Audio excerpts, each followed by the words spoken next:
سازشوں کا جال قسط نمبر 2۔ دروازہ کھلا ہوا تھا۔ نصیر بیگ نے سحرزدہ نگاہوں سے اس ماحول کو دیکھا۔ ولیم آرنلڈ بھی متاثر نظر آتا تھا۔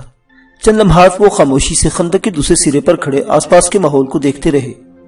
پھر نصیر بیگ متاثر لہجے میں بولا، صحرائے اعظم میرے لیے اجنبی نہیں ہے۔ میں اس کے مختلف گوشوں کو دیکھ چکا ہوں، لیکن اس سے زیادہ پراسرار جگہ میں نے پہلے نہیں دیکھی۔ مرزا نصیر بیگ کے بولنے سے خاموشی کا یہ سحر ٹوٹا اور ولیم آرنلڈ اپنا گھوڑا مرزا نصیر بیگ کے قریب لے آیا۔ وہ خود بھی بہت متاثر تھا۔ اس نے کہا، مسٹر بیری لاٹ نے مجھے بتایا تھا کہ بگ بورڈل ایک فقیر منش انسان ہے۔ صحرائے اعظم میں افریقیوں کی مشکلات کی کہانیوں نے متاثر کیا تھا اور وہ ایک پورا منصوبہ لے کر اس علاقے میں پہنچا تھا۔ میں نے اس وقت بیری لاٹ کی بات پر کوئی خاص توجہ نہیں دی تھی، کیونکہ صحیح معنوں میں مجھے مہماتی زندگی کا کوئی بہتر تجربہ نہیں تھا۔ لیکن اب واقعی اتنا سفر کرنے کے بعد میں زندگی کی انوکھی دلکشی کا قائل ہو گیا ہوں۔ حقیقت یہ ہے کہ مرزا نصیر بیگ کے شہری زندگی میں ایڈونچر رہتا ہے، ہنگامے، قتل و غارت گری، بینک ڈکیتیاں، دوسرے جرائم اور ان کے لیے بھاگ دوڑ۔ میری زندگی بھی ان تمام باتوں سے الگ نہیں رہی، لیکن قدرت کی بنائی ہوئی اس پراسرار زمین پر زندگی کے جو خاموش ہنگامے بکھرے ہوئے ہیں وہ اپنی نوعیت میں منفرد ہیں۔ مسٹر بگ بورڈل نے یہ عظیم الشان قلعہ کس محنت سے تعمیر کیا ہے، اس سے اندازہ ہو جاتا ہے کہ ان کا عزم کتنا مضبوط ہے۔ آپ ان کا طرز تعمیر دیکھ رہے ہیں، جنگلی کے وسائل سے کام لیا گیا ہے، لیکن میں یہ سمجھتا ہوں کہ یہ جگہ بڑی کارآمد بنا لی گئی ہے۔ لیکن ایک بات آپ نے محسوس نہیں کی مرزا نصیر بیگ؟ کیا اس خاموشی کے بارے میں کیا کہتے ہو؟ باخدا تم نے میرے منہ سے الفاظ چھین لیے۔ کیا خیال ہے تمہارا؟ نہایت پراسرار۔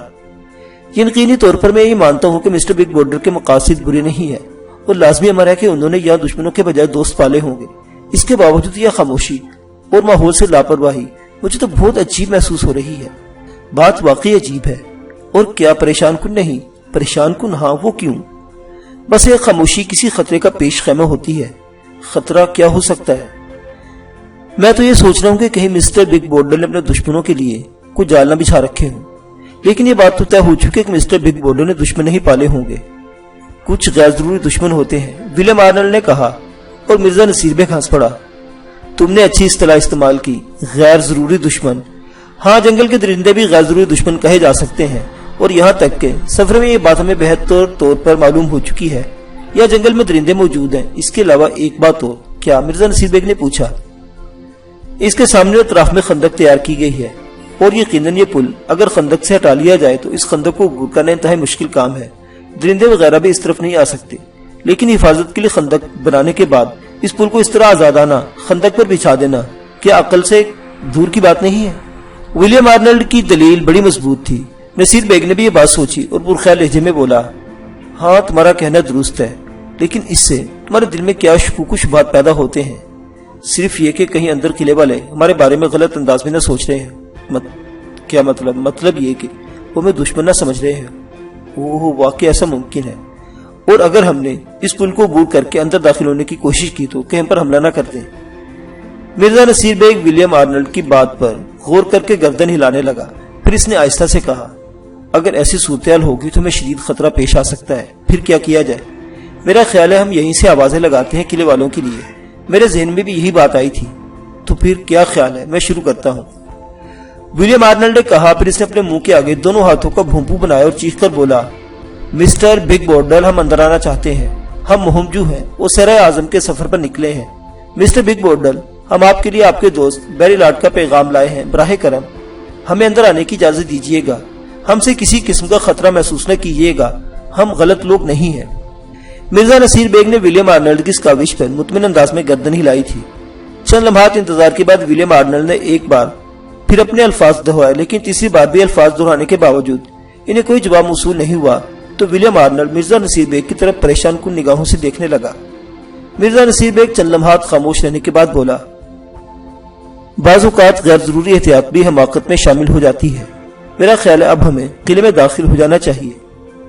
ولیم آرنلڈ کے چہرے کی ہچکچاہٹ بتا رہی تھی کہ اس بات سے اتفاق نہیں رکھتا، لیکن دوسرا کوئی بھی طریقہ تھا نہیں۔ قلعے پر ایسی خاموشی مسلط تھی جیسے وہاں انسانوں کا وجود ہی نہ ہو، حالانکہ ممکن نہیں تھا ایک تبلیغ کرنے والے شخص کے لیے اس قدر احتیاط۔ اور پھر سب سے بڑی بات یہ کہ خندق کے اوپر کا دروازہ کھلا ہوا تھا۔ متعدد خیالات ان لوگوں کے دلوں میں آ رہے تھے، کہیں کوئی ایسی بات نہ ہو جو ابھی تک ان کی سمجھ میں نہ آئی ہو۔ بہرحال خطرہ مول لیے بغیر چارہ کار نہیں تھا۔ یا مرزا نصیر بیگ نے ولیم آرنلڈ سے زیادہ بہادری کا ثبوت دیا۔ اس نے سب سے پہلے اپنے گھوڑے کو تختوں سے بنے ہوئے اس پل کے قریب کیا۔ اس کے ساتھ زاہد تھا۔ زاہد تو صحیح معنوں میں نصیر بیگ کا دستے راست ثابت ہوا تھا، اور مرزا نصیر بیگ کو بار بار یہ اعتراف کرنا پڑتا تھا کہ زاہد کو اپنی اس مہم میں شامل کرنے کے بعد اس نے اپنے لیے نہایت آسانیاں پیدا کر لی تھی۔ دونوں کے گھوڑے آہستہ آہستہ پل کو عبور کر گئے۔ ولیم آرنلڈ اس کے 6 ساتھی خاموشی سے اپنی جگہ کھڑے ہوئے تھے۔ وہ مرزا نصیر بیگ کے اس قدم کے نتائج کا انتظار کر رہے تھے۔ پھر آہستہ آہستہ پل کو عبور کرنے کے بعد مرزا نصیر بیگ قلعے کے دروازے سے اندر داخل ہو گیا۔ اس نے ششدر نگاہوں سے اس پراسرار اور سنگین ماحول کو دیکھا۔ کمال کی جگہ بنائی گئی تھی، جو آسانی اور آسائش وہاں حاصل کر لی گئی تھی۔ ان کا صحرا اعظم کے اس علاقے میں تصور بھی نہیں کیا جا سکتا تھا۔ پھلواریاں پھیلی ہوئی تھیں اور پھول بھی کافی تعداد میں تھے۔ بظاہر یہ خوشنما قلعہ امن و امان کا مسکن معلوم ہوتا تھا، لیکن یہ خاموشی نہایت دہشت ناک تھی۔ مرزا نصیر بیگ بھی کسی قدر متاثر ہو گیا تھا، اور زاہد کے چہرے پر بھی کبیدگی کے آثار نظر آ رہے تھے۔ مرزا نصیر بیگ ولیم آرنلڈ کا نسخہ استعمال کیا، اور ایک بار پھر منہ کے ساتھ بھونپو بنا کر وہی الفاظ دہرائے گئے۔ مسٹر بگ بورڈل، ہم سیاح ہیں اور صحرائے اعظم کے اس سفر میں آپ کے مہمان ہیں۔ ہمارے پاس آپ کے دوست مسٹر بیریلاٹ کا ایک پیغام ہے جو ہم آپ کو دینا چاہتے ہیں۔ مسٹر بگ بورڈر، ہمارے ساتھی باہر کھڑے ہوئے ہیں، ہم انہیں اندر بلا رہے ہیں۔ آپ کو اگر ہم پر کسی قسم کا کوئی شک ہو تو اپنی پسند کے مطابق وہ شک رفع کر لیجئے گا۔ ہم کسی طرح آپ کا نقصان نہیں پہنچائیں گے۔ اگر آپ کی اجازت ہو تو ہم اپنے ساتھیوں کو باہر سے بلا لیں۔ مرزا نصیر بیگ نے بھی 3 بار یہی الفاظ دہرائے، لیکن نتائج وہی کے وہی، کوئی جواب نہیں ملا تھا۔ اب اس کی ہمت دم توڑتی جا رہی تھی، اور اس سے آگے بڑھنے کا تو وہ تصور بھی نہیں کر سکتا تھا۔ چنانچہ اس نے وہیں سے چیخ کر ولیم آرنلڈ کو پکارا، اور ولیم آرنلڈ اپنا گھوڑا تختوں کے پل پر چڑھا دیا۔ پھر وہ مرزا نصیر بیگ کے پاس پہنچ گیا تھا۔ مرزا نصیر بیگ نے کہا، یہاں مکمل خاموشی ہے ولیم آرنلڈ۔ کچھ وجہ سمجھ میں آئی؟ بالکل نہیں۔ تو اب کیا کیا جائے؟ کچھ سمجھ میں نہیں آتا۔ آخری جگہ خالی کیوں ہے؟ کیا واقعی یہاں انسان موجود نہیں ہے؟ ایک بات کہوں مرزا نصیر بیگ؟ ہاں، کبھی کبھی میری چھٹی حس بڑی کام کرتی ہے۔ اس وقت کر رہی ہے۔ ہاں، کیا کہنا چاہتے ہو؟ قلعہ خالی نہیں ہے۔ گویا تمہارا مطلب ہے کہ لوگ یہاں چھپے ہوئے ہیں؟ 100%۔ لیکن مسٹر بگ بورڈر سامنے کیوں نہیں آتے؟ کیا کہا جا سکتا ہے؟ تم ایک کام کرو، کیا اپنے آدمیوں کو اندر بلا لو۔ میں بھی یہی سوچ رہا ہوں۔ جب ہم 3 افراد اندر آ گئے ہیں تو باقی لوگوں کو باہر کھڑے رہنا کیا معنی رکھتا ہے؟ بلا لو۔ اس کے بعد ایک اور ترکیب کرتا ہوں۔ مرزا نصیر بیگ کے ذہن میں کوئی خیال آ گیا تھا۔ چنانچہ ہوا یوں کہ ولیم آرنلڈ واپس گیا، اور اس نے اپنے ساتھیوں سے اندر آنے کے لیے کہا۔ سب کے سب اندر آ گئے۔ وہ سب بری طرح خوف کا شکار تھے۔ یہ قلعہ بھی انہیں بھوت گھر معلوم ہو رہا تھا، جہاں مکمل خاموشی اور سناٹے کا راج تھا۔ لیکن مرزا نصیر بیگ آرنلڈ کی چھٹی حس سے بالکل اتفاق کرتا تھا، کیونکہ اس کے حساس کانوں میں کچھ ایسی آٹیں سنی تھی جس سے یہ احساس ہوتا تھا کہ یہاں انسان موجود ہے۔ مرزا نصیر بیگ نے سب کے آنے کے بعد کہا، اب یوں کرو، اپنے ہتھیار اور یہ سامان ایک جگہ جمع کر دو، اور ان سے کوئی 100 گز کا فاصلہ اختیار کر لو۔ مطلب یہ کہ ممکن ہے وہ لوگ ہمارے ہتھیاروں سے خوفزدہ ہو۔ جیسا کہ تم کہہ چکے کہ مسٹر بگ بورڈر سلو صرف ایک مبلغ ہے، اور ان کا جنگ و جدل سے کوئی کام نہیں۔ ہو سکتا ہے کہ آچھی اصلی کی موجودگی میں وہ لوگ ہمارے قریب آنے سے گریز کر رہے ہیں۔ ہم کچھ فاصلے پر جا کر ایک بار پھر اپنی نیک نیتی کا اظہار کریں گے، اور اس کے بعد اس کے نتائج دیکھیں گے، اور اگر یہ ممکن نہیں ہو سکا تو پھر نیا فیصلہ کریں گے۔ ولیم آرنلڈ نے مصرع اور مرزا نصیر بیگ کی اس بات سے اتفاق کیا تھا، چنانچہ اس نے اپنے ساتھیوں کو حکم دیا تمام ہتھیار ایک جگہ جمع کر دیے جائیں، کوئی پستول وغیرہ بھی ساتھ نہ رکھا جائے۔ البتہ اس کے ذہن میں ایک تشویش ضرور تھی، اگر آتشی ہتھیار ان سے دور ہو گئے اور قلعے میں کوئی ایسی صورتحال پیش آ گئی جس کے لیے جنگ و جدل کرنا ناگزیر ہوا تو یہ لوگ کچھ بھی نہیں کر سکیں گے۔ لیکن کچھ نہ کچھ تو کرنا ضروری تھا۔ خطرہ مول لیے بغیر قدم آگے نہیں بڑھائے جا سکتے تھے۔ خود مرزا نصیر بیگ نے بھی اپنی رائفل اور پستول نکال کر اس جگہ رکھ دی، اور زاہد کو بھی حکم دیا۔ اور اس کے بعد جب تمام لوگ غیر مسلح ہو گئے تو انہوں نے گھوڑوں کو بھی تھوڑا سا پیچھے چھوڑ دیا، اور گھوڑوں سے اترنے کے بعد تمام کے تمام اسلحے سے 100 گز آگے پہنچ گئے۔ یہاں پہنچنے کے بعد مرزا نصیر بیگ نے پھر کہا، مسٹر بگ بورڈل، آپ نے دیکھ لیا، ہم نہتے ہو گئے ہیں۔ اب اگر آپ ہماری طرف سے مشکوک ہے تو براہ کرم یہ شک اپنے دل سے نکال دیجئے۔ ہم کسی بھی طور آپ کو نقصان پہنچانے والوں میں سے نہیں ہیں۔ ہم آپ کے لیے آپ کے دوست بیری لاٹ کا ایک پیغام لائے ہیں، آپ اسے دیکھ لیجئے اور اس کے بعد فیصلہ کیجئے کہ ہمارے ساتھ آپ کو کیا سلوک کرنا چاہیے۔ مرزا نصیر بیگ کے اس الفاظ کا خاطر خواہ نتیجہ برآمد ہوا۔ اس سے کچھ فاصلے پر ایک لکڑی کے ستون کی آڑ سے ایک شخص نکلا۔ یہ ایک عمر رسیدہ آدمی تھا، اس کے ہاتھ میں رائفل دبی ہوئی تھی۔ مرزا نصیر بیگ نے گہری سانس لی اور آہستہ سے بولا، مسٹر بگ بورڈر، یا اگر آپ ان کے کوئی ساتھی ہوں تو براہ کرم ہماری نیت پر شک نہ کیجیے گا۔ ہم کسی بھی طور آپ کو نقصان پہنچانے کا باعث نہیں بنیں گے۔ وہ شخص آگے بڑھتا رہا۔ مرزا نصیر بیگ کی بات کے اس نے کوئی جواب نہیں دیا۔ پھر اطراف سے اور بھی لوگ باہر نکلتے نظر آئے اور مرزا نصیر بیگ کے ہونٹوں پر مسکراہٹ پھیل گئی۔ ولیم آرنلڈ بھی مسکرا رہا تھا۔ اس نے فاتحانہ نگاہوں سے مرزا نصیر بیگ کی طرف دیکھا اور کہا، دیکھا نا مرزا نصیر بیگ، میں نہ کہتا تھا کہ میری چھٹی اس بتا رہی کہ یہاں ہم تنہا نہیں ہیں۔ مرزا نصیر بیگ نے کوئی جواب نہیں دیا۔ آنے والا اس کے سامنے پہنچ گیا اور اس سے سخت لہجے میں کہا، کون ہو تم؟ کیا نام ہے تمہارا؟ ہم سیاح ہیں محترم بزرگ، اور یہ ہمارے ساتھی ہیں۔ ہماری تعداد کل 9 ہے۔ ہمارے ساتھ ہمارے علاوہ اور کوئی نہیں ہے۔ اگر آپ نے ہمارے لیے یہ دروازہ کھولا تو براہ کرم اب اسے بند کروا دیجیے، تاکہ آپ کو یہ احساس نہ رہے کہ ہم اپنے عقب میں کسی کو اپنی مدد کے لیے چھوڑ آئے ہیں۔ لیکن مرزا نصیر بیگ کا جملہ بھی پورا بھی نہیں ہوا تھا کہ دفعتاً ہی خندق کے اوپر دروازے کا پل اٹھنے لگا اور تھوڑی دیر بعد قلعہ بند ہو گیا۔ گویا یہی بات تھی، یہ لوگ ان کے اندر آنے کا انتظار کر رہے تھے اور انہی کے لیے اس قلعے کا دروازہ کھولا گیا تھا۔ تاہم مرزا نصیر بیگ نے مسکراتے ہوئے گردن ہلائی اور کہا، آپ نے یہ بہت اچھا کیا۔ ہم یہ چاہتے ہیں کہ آپ ہماری طرف سے پوری طرح مطمئن ہو جائیں، اور اس لیے ہم نے اپنے ہتھیار اتنے فاصلے پر رکھ دیے ہیں کہ اگر ہم بھاگ کر انہیں اٹھانے کی کوشش بھی کریں تو آپ سے پہلے کامیاب نہیں ہو سکتے، اور اس دوران آپ ہمیں بآسانی بھون کر رکھ سکتے ہیں۔ آنے والا کچھ فاصلہ طے کر کے اور قریب آ گیا۔ پھر اس نے نرم لہجے میں کہا، کیا نام ہے تمہارا؟ میرا نام مرزا نصیر بیگ ہے، اور یہ میرے ساتھی ہیں مسٹر ولیم آرنلڈ۔ ہم آپ اپنے ساتھیوں سے مکمل تعارف کرائیں گے۔ سب سے پہلے آپ ہمارے اوپر اعتماد کیجئے اور یہ ذہن نشین کر لیں کہ ہم کسی بھی طور پر آپ کو نقصان پہنچانے نہیں آئے۔ ٹھیک ہے، اسلحہ وغیرہ اسی جگہ رہنے دو اور اپنے ساتھیوں سے کہو کہ میرے ساتھ آئیں۔ ٹھیک ہے، مرزا نصیر بیگ نے کہا۔ پھر بوڑھے کی دی ہوئی ہدایات کے مطابق وہ سب اپنا اپنا اسلحہ چھوڑ کر بوڑھے کی میت میں آگے بڑھنے لگے۔ ولیم آرنلڈ کی پرتشویش نگاہیں بتا رہی تھی کہ وہ اس عمل سے متفق نہیں ہے۔ تاہم انہیں ایک بڑے سے احاطے میں لایا گیا اور یہاں لانے کے بعد بوڑھے شخص نے مطمئن انداز میں گردن ہلائی اور اپنی رائفل اپنے عقب سے آنے والے شخص کے حوالے کر دی، جو خود بھی ایک بوڑھا آدمی معلوم ہوتا تھا۔ آپ اتنے اطمینان سے ہم سے گفتگو کیجیے جس سے آپ کو یہ احساس ہو جانا چاہیے کہ ہم نے آپ سے جو کچھ کہا غلط نہیں کہا۔ ویسے ہم آپ سے یہ سوال کر سکتے ہیں محترم بزرگ کے کہ آپ ہی مسٹر بگ بورڈل ہیں؟ تم نے کہا تھا کہ تمہارے پاس بگ بورڈل کے لیے کوئی پیغام ہے۔ ہاں، اس کے بارے میں آپ کو بتاتا ہوں مسٹر بگ بورڈل۔ کیا مسٹر بیری لاٹ کو جانتے ہیں؟ پادری بیری لاٹ کو؟ کیا یہ پیغام زبانی ہے؟ بوڑھے شخص نے پوچھا۔ نہیں، مسٹر بیری لاٹ کے خط آپ کے نام ہے، لاؤ۔ بوڑھا بولا۔ ولیم آرنلڈ نے جلدی سے خط نکال کر بوڑھے کے حوالے کر دیا۔ ویسے وہ یہ جائزہ لے چکا تھا کہ تقریباً 5 افراد تھوڑے تھوڑے فاصلوں پر کھڑے ہتھیاروں کو سیدھا کیے ان کی نگرانی کر رہے ہیں، لیکن بہرحال ایسے کسی عمل کا ان لوگوں کے دلوں میں بھی کوئی ارادہ نہیں تھا۔ چنانچہ ان لوگوں کے اس طرح کھڑے ہونے پر انہیں کوئی تشویش نہیں ہوئی۔ جب بوڑھے شخص نے بیری لاٹ کا خط پڑھنا شروع کر دیا، وہ دیر تک خط پڑھتا رہا اور پھر اس نے مطمئن انداز میں گردن ہلا کر کہا، اس خط نے کم از کم مجھے تمہاری جانب سے مطمئن کر دیا ہے۔ ویسے مائی ڈیئر مرزا نصیر بیگ اور مسٹر ولیم آرنلڈ، میں بگ بورڈل نہیں ہوں بلکہ میرا نام جیمس پیرے ہے۔ آپ سے مل کر بہت خوشی مسٹر جیمس پیرے، مرزا نصیر بیگ نے کہا۔ یہ رسمی الفاظ اور بعض اوقات یہ بڑے مذاق خیز معلوم ہوتے ہیں۔ ظاہر ہے آپ کو ان چند لمحات میں میری شخصیت میں کوئی خاص بات نظر نہیں آئی ہوگی جس کی وجہ سے مجھے مل کر آپ کو خوشی ہوتی، تاہم میں نے الفاظ کو قبول کر کے آپ کو شکریہ ادا کرتا ہوں۔ میں نے یہ خط پڑھ لیا ہے مسٹر ولیم آرنلڈ، مجھے علم ہو چکا ہے کہ آپ مسٹر بگ بورڈل کے پاس آئے ہیں، لیکن آپ کو یہ افسوسناک خبر میری زبانی سننا پڑ رہی ہے جس کے لیے میں معذرت خواہ ہوں۔ مسٹر بگ بورڈل اب اس دنیا میں نہیں ہے۔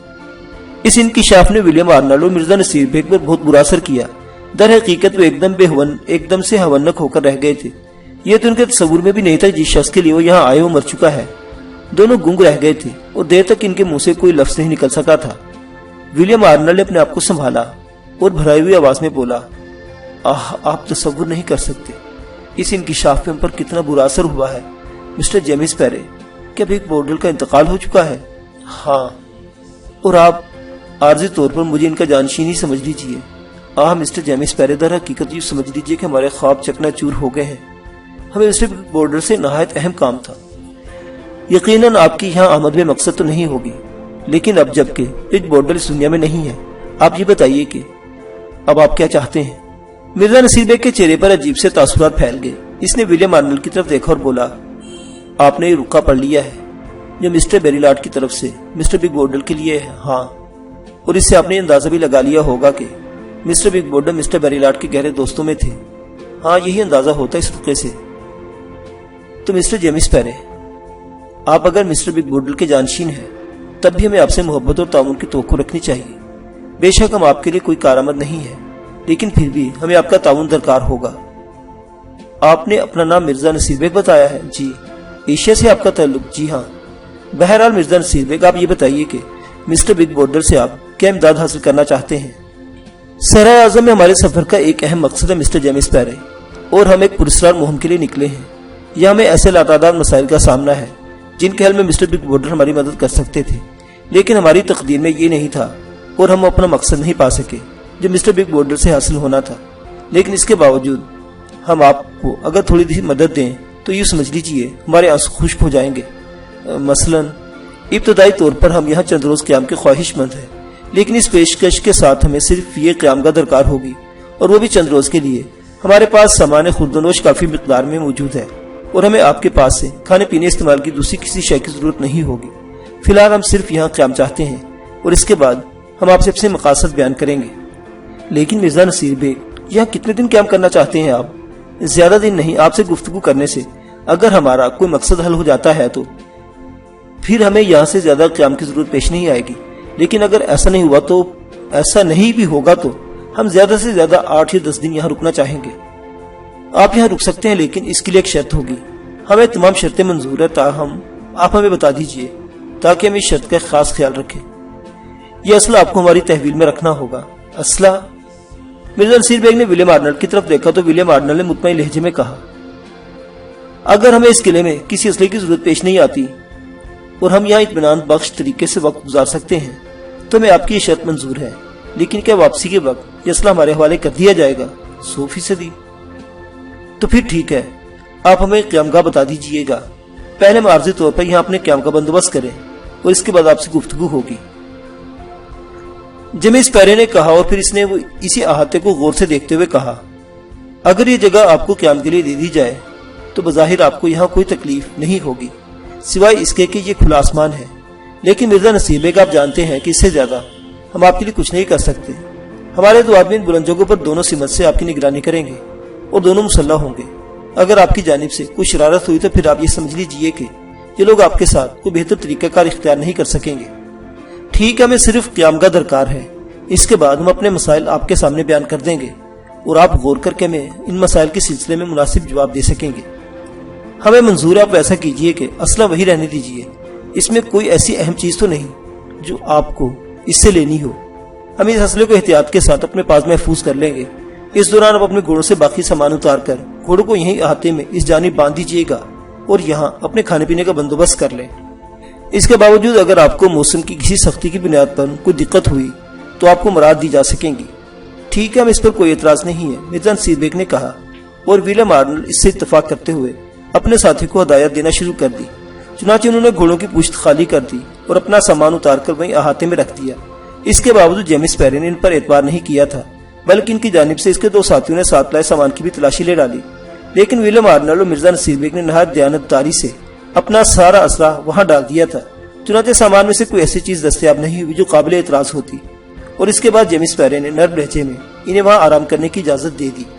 سر ہدایت اللہ، قمر مہتاب علی، ان کی پوری ٹیم نے بگ بورڈر کا قلعہ چھوڑ دیا تھا اور اب اپنے بنائے ہوئے راستے پر آگے بڑھ رہے تھے۔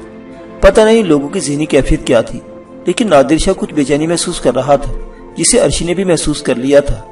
لیکن چونکہ اس وقت وہ اس پوزیشن میں نہیں تھے کہ آپس میں گفتگو کر سکتے، اس لیے دونوں ہی نے خاموشی اختیار کیے رکھی اور سفر جاری رہا۔ قمر مہتاب علی نے اس سلسلے میں اپنی کسی خاص رائے کا اظہار نہیں کیا تھا۔ ریٹا ہاروے، لارک اینجلو وغیرہ بھی خاموشی تھے۔ پھر یہ پورے دن کا سفر ختم ہوا اور اس میں کوئی ایسا واقعہ پیش نہیں آیا جو قابل ذکر ہوتا۔ رات کے قیام کے لیے مناسب جگہ بھی مل گئی تھی، یہاں ضروریات زندگی کی پوری تھی، اور پھر تمام لوگ سر جوڑ کر بیٹھ گئے۔ ہدایت اللہ نے کہا، دوستو، جہاں تک ہمارا نقشوں کا تعلق ہے، اس میں کوئی شک نہیں کہ ہم اس بار راستہ ذرا مختلف اختیار کیا ہے، لیکن تمام نشانات ایسے ہیں جو ہمیں نیل کنٹھ کی جانب ہی لے جاتے ہیں، اور بظاہر ایسی کوئی بات نہیں جس سے کسی قسم کا مشکل معاملہ ہو۔ آپ لوگوں میں سے اگر کوئی رائے دینا چاہے تو ہمیں اعتراض نہیں ہوگا۔ کسی نے اس سلسلے میں کچھ نہیں کہا اور نقشوں پر بحث ہوتی رہی۔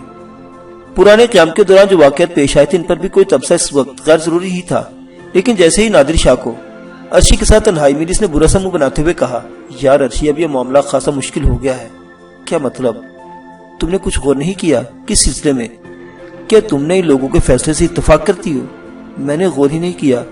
یہ بڑی احمقانہ بات ہے ارشی، ہم لوگ اس میں براہ راست ملوث ہیں، لیکن اتنا فاصلہ ہے ہمارا کہ ہم اپنے خیال کا اظہار بھی نہیں کر سکتے، اور یہ لوگ عجیب احمق ہو گئے، ہم سے کوئی مشورہ ہی نہیں کرتے اور ہمیں نظر انداز کر رکھا ہے۔